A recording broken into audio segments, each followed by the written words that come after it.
Hello, bachcho. Let's read the question. The question is saying, in a sewage treatment plant, sludge was subjected to treatment X, Y, and Z. Filtration and sedimentation occur at X.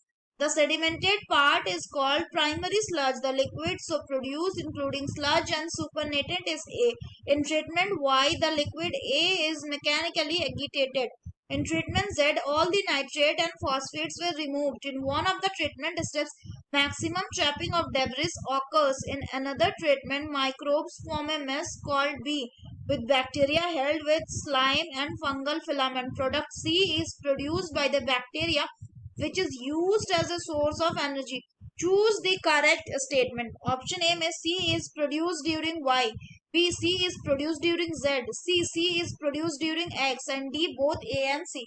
तो आइए देखते हैं हम इसका की concept. तो अगर हम बात करें इसके की कंसेप्ट की, तो इसका की कंसेप्ट हो जाएगा sewage treatment. So if we talk about sewage treatment, then क्या होता है? सीवेज ट्रीटमेंट क्या है? ये एक प्रोसेस है जिससे जो सीवेज है उसको हम रिसाइकल कर लेते हैं फर्दर यूज के लिए। तो अगर हम बात करें सीवेज ट्रीटमेंट की, तो इसमें मेनली 3 प्रोसेस होता है। एक को बोलते हैं प्राइमरी ट्रीटमेंट, जो कैसा होता है? जो कि एक फिजिकल प्रोसेस है। दूसरा होता है सेकेंडरी ट्रीटमेंट, जो कि एक बायोलॉजिकल ट्रीटमेंट है। और तीसरा होता है आपका क्या? तीसरा होता है आपका टर्शरी ट्रीटमेंट। टर्शरी ट्रीटमेंट जो कि कैसा होता है? जो कि होता है आपका केमिकल ट्रीटमेंट। तो अगर सबसे पहले हम बात करें प्राइमरी ट्रीटमेंट की, तो प्राइमरी ट्रीटमेंट में क्या होता है कि प्राइमरी ट्रीटमेंट में small and large floating suspended solid जो है उसको रिमूव किया जाता है। किसकी मदद से? With the help of filtration process and sedimentation process की मदद से। और इसमें 2 चीजें बनती है अगर हम बात करें तो। क्या?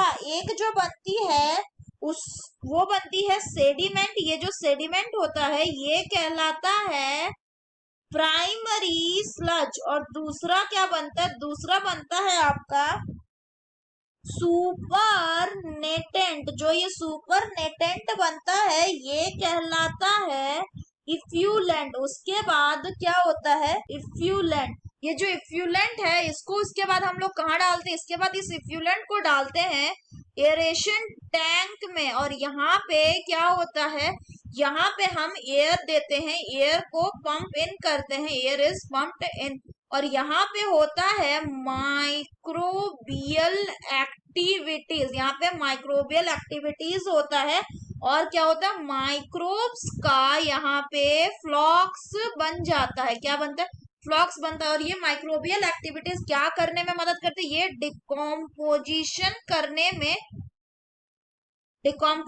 करने में हेल्प करते हैं। उसके बाद जो यहाँ पे हमारे पास जो माइक्रोब्स का सेडिमेंट होगा, उस सेडिमेंट को क्या कहेंगे? उस सेडिमेंट को कहा जाता है एक्टिवेटेड स्लज। अगर नेक्स्ट बात करें तो ये जो एक्टिवेटेड स्लज है इसको इसके बाद पास किया जाता है। किसमें पास किया जाता है? फर्दर लार्ज टैंक में, जिनको कहा जाता है anaerobic sludge digester. Anaerobic sludge digester. अगर बात करें ये क्या करते हैं? So they are design for the continuous operation. यहाँ पे जो एरोबिक माइक्रोब जो स्लज में प्रेजेंट होता है वो किल कर दिए जाते हैं। और टर्शरी ट्रीटमेंट की अगर बात करें तो टर्शरी ट्रीटमेंट में क्या होता है कि नाइट्रेट और ऐसे ही जितने केमिकल सब्सटेंसेस है इनको हम रिमूव करते हैं। सो अगर हम स्टेटमेंट की बात करें तो बोल रहा है कि सी इज प्रोड्यूस, यानी कि लास्ट में हमें क्या मिलता है? लास्ट में हमें एक मिक्सचर मिलता है जिसको कि बोलते हैं बायोगैस, जिसमें होता है CO2 एंड मीथेन। तो अगर हम बात करें कि सी कब बनता है, अगर हम बात करें बायोगैस की, तो ये बनता है कब, ये बनता है ड्यूरिंग द सेकेंडरी ट्रीटमेंट। तो अगर हम बात करें करेक्ट ऑप्शन की, तो करेक्ट ऑप्शन कौन सा हो जाएगा, पहला वाला एक्स क्या है, x is primary treatment and y क्या है, वाई में लिक्विड को मैकेनिकली एगिटेट कर रहे हैं, यानी वाई है सेकेंडरी ट्रीटमेंट। और जेड क्या है, जेड है आपका टर्शरी ट्रीटमेंट, क्योंकि यहाँ पे सारे नाइट्रेट एंड फॉस्फेट को रिमूव किया जा रहा है। तो अगर हम बात करें कि बायोगैस किस में बन रहा है, तो बायोगैस बन जा रहा है आपका बायोलॉजिकल ट्रीटमेंट यानी कि सेकेंडरी ट्रीटमेंट में। So the correct option will be option A, that is C, is produce during Y. So that's all for the question बच्चों, hope you understood it well, best of luck.